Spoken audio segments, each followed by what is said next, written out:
Hi, this is Kelly Elsas with IdeateTV. We are at the Dances with Films Festival with Adam and Nick, and we are here to talk about their movie, Lone Rider. Hi, Absolutely. guys. How Hi, are you nice to meet you. guys? How are you feeling today? Good. Good? So, talk to me about Lone Rider and what people should take away from this film. Absolutely, yeah. We made this movie about a person stuck in their mid 20s, kind of going through like a sort of a quarter life crisis. And it's someone who just never really figured out what his purpose in life is, what his meaning is. And at the beginning of a summer, he steals his dad's old Mustang and goes on this kind of solo road trip around Pennsylvania and tries to get closure on some relationships that never really had that final, period at the end of the sentence that they needed, and meet some new people along the way. And hopefully by the end of the summer, tries to figure out what it all means. So I noticed the color red is like very prominent in a lot of this movie. I noticed I know some directors and producers and cinematographers will like have people follow a certain color throughout a film, and I was wondering when I was watching it if maybe you guys took that approach by any chance, or if I just I noticed the color schemes too, very like red, blue, white. Gas station scene is really cool. It's set. Yeah. for sure, yeah. I feel like every single scene we try to approach both with cinematography and with production design. Like, we really wanted to make it feel like Tyler was the one telling this story, not in the sense that he's like narrating it, like he's not walking you through each scene and what he's thinking in each scene, but we kind of wanted to make him feel like he was the filmmaker. So for every scene, like if Tyler was in a state of like anger or passion, then maybe red would pop up more, or if he felt like he was very like away from the city and more like out in the country, it'd be more like greens and browns to kind of reflect like nature. And there's a lot of scenes near water, whether it's at the marina that he works at or he goes to the beach by the end of the movie. Because I guess you can't make a summer movie without a beach scene. So, so we kind of just always thought, what are sort of the colors that best represent him as a storyteller and what he's sort of feeling in that moment. So kind of said, if Tyler was the DP or Tyler was the production designer, how would he dress the scene or shoot the scene? So Yeah, that's really cool. When you guys were casting, how did you find your Tyler? I got super lucky because I went to a film school, UNC's School of the Arts, and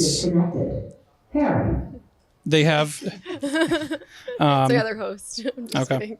I got really lucky because I went to UNC School of the Arts, and they have a great film school, but drama school. They have a drama school that's adjacent, and it's often considered one of the best, literally, in the whole world. And so when I was in my 4 years of school, I always had these directing assignments and short films, and I had these like amazing actors that someday some of them have gone on to like really big roles already just since we all graduated. And I worked with Jack on a couple directing assignments, and we actually shot a short film version of this scene back when we were seniors, and he just felt like the perfect person for it then.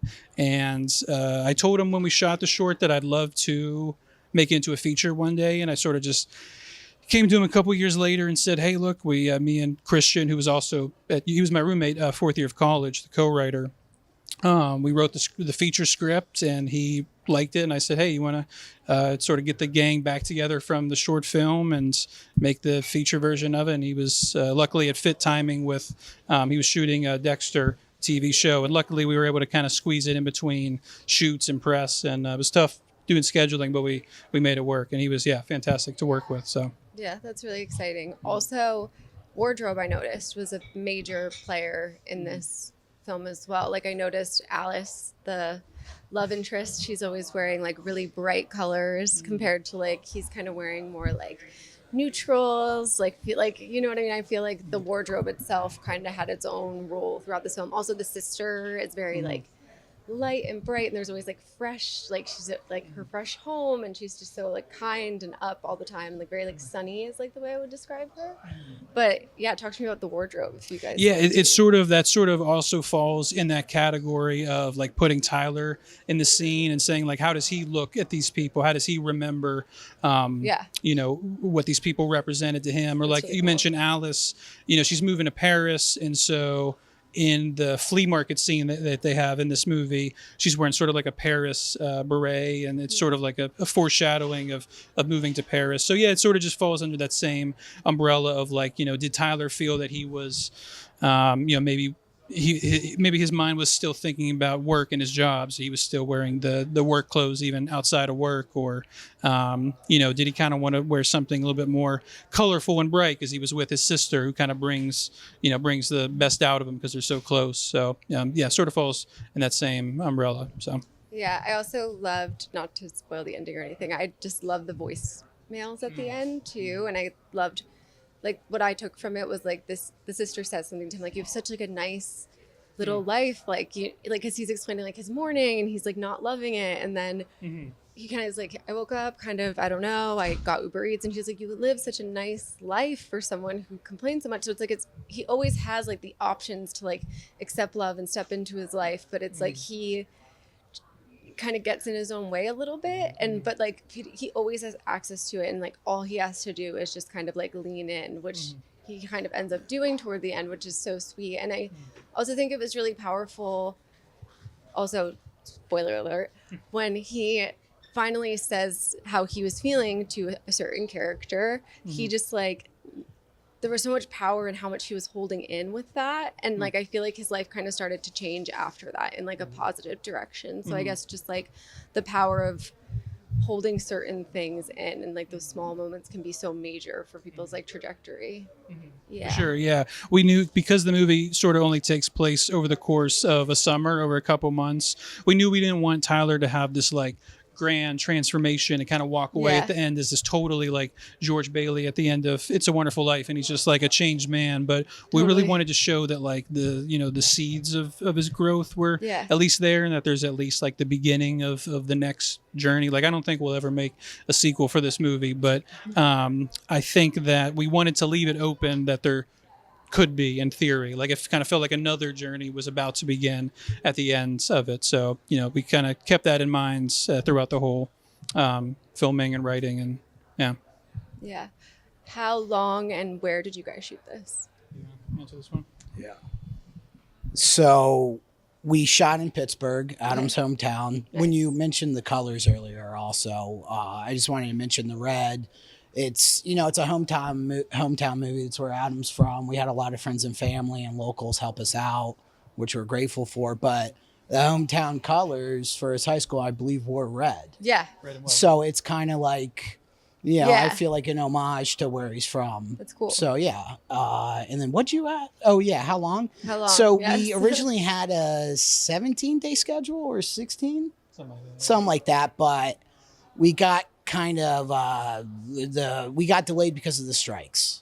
So we had to go back and, you know, finish some stuff off. Yeah. So it took a little bit, but, you know, I think over like a year we ended up finishing, you know, production. So yeah. What kind of movies do you guys like outside of filmmaking? Like, personally, what are your favorite movies? Or like, do you have a genre that you kind of lean toward? Me, I would say probably thriller and then comedy. Nice. You know what I mean? That's for me. I like Fincher, you know, big Fincher guy. Yeah. Yeah. And then why don't you? Sure. Let's see. I would say, I don't know if there's like a specific genre I like. Like, I try to watch a lot of, not just limit to American films, and try to watch a lot of foreign films too. Like, some of my favorite movies are like La Dolce Vita and Persona. A lot of like, European movies from like the 50s and 60s. And like, I don't mind a good slow burn if I can really, you know, kind of connect to the characters and what's happening. But, yeah, I would say I should have mentioned Wild Strawberries, another Bergman film, which definitely inspired this movie a lot. That movie's sort of a road trip at at the end of somebody's life. This is sort of as somebody's adult life is just beginning. So there's that difference. But that was a huge inspiration, one of my favorite films. So. Did you guys both know that you wanted to be filmmakers since you were kids?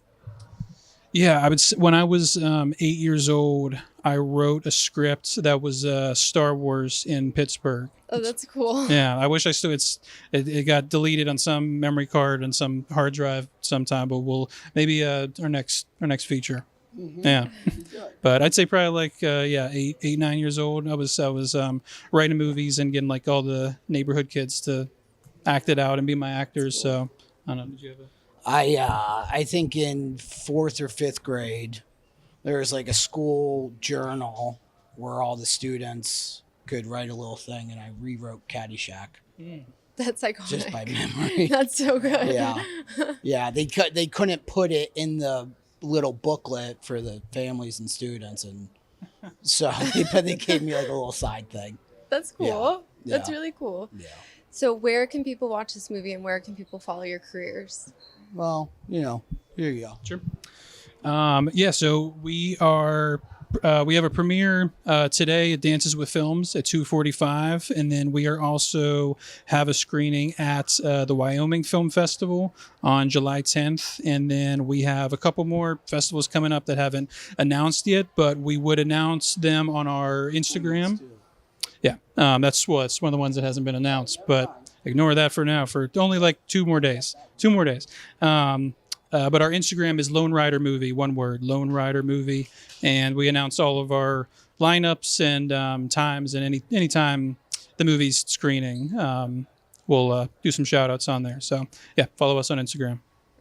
Okay, thank you guys for taking the time to chat with me, and have fun today.